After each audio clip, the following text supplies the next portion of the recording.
Venezia celebra domani domenica la festa della Sensa. Si rinnova così l'antico rito dello sposalizio di Venezia con il mare, nel giorno della festa liturgica dell'Ascensione.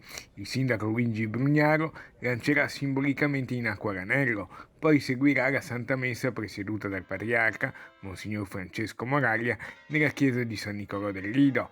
Quest'anno purtroppo a causa delle conseguenze della pandemia siamo ancora in restrizione, quindi non avremo il corteo che ormai eravamo abituati a vedere di barche, a remi a seguito della Serenissima, ma le imbarcazioni strettamente necessarie per poter garantire comunque questo gesto importante.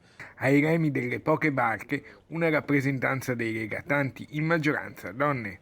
Ci saranno i sindaci delle 7 città capoluogo di provincia del Veneto e i primi cittadini di Pisa, Genova e Amalfi, le antiche repubbliche marinare, che hanno ricevuto da Venezia l'anello dogale nel 2019. Davanti a San Nicolò andremo nuovamente a ribadire quello che è il nostro impegno: proteggere le acque che per secoli hanno sempre protetto Venezia.